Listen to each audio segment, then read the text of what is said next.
your brain can tell you when you're optimally situated between chaos and order. And the way it tells you that is by producing the sense of engagement and meaning. So let's say there's a place in the environment you should be.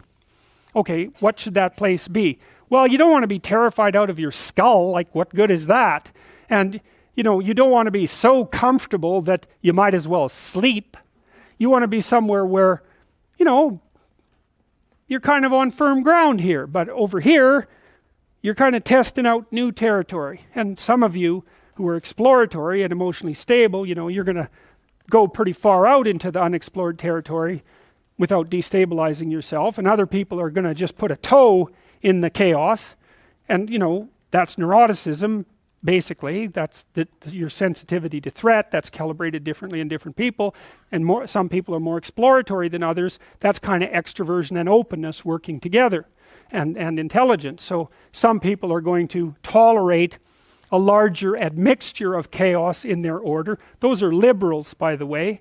And I mean that technically. Liberals are more interested in novel chaos, and conservatives are more interested in the stabilization of the structures that already exist. And who's right?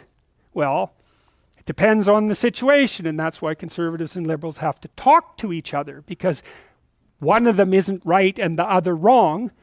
Sometimes the conservatives are right and sometimes the liberals are right, because the environment's going like this. You can't predict the damn thing, so that's why you have to communicate, and that's what a democracy does. It allows people of different temperamental types to communicate and to calibrate their damn societies. So anyways, so let's say you're optimally balanced between chaos and order. So what does that mean?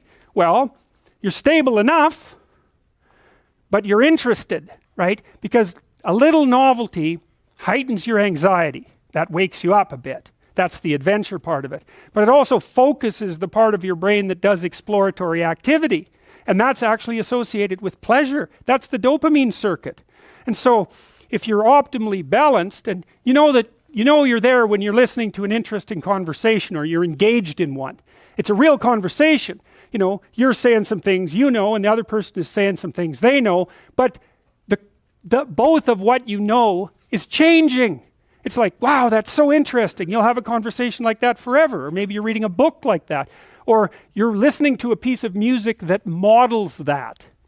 Because what music does is provide you with predictable forms, multi-level predictable forms that transform just the right amount. And so music is a very representational art form. It says this is what the universe is like.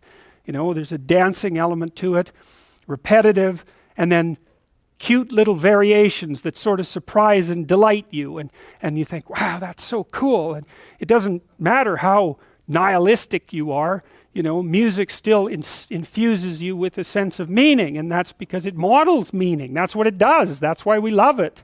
And you can dance to it, and that sort of symbolizes you putting yourself in harmony with these multiple layers of reality and positioning yourself properly. And you like that too, you'll pay for it. Oh boy, I get to go dancing, Oh boy, I get to listen to music. It's like, what the hell are you doing listening to music? What good is that? Well, you think that's a stupid question. I don't care about your dopey criticism. I'm going to listen to some music, right? There's no rational argument against music. It's like, you just don't even think about it.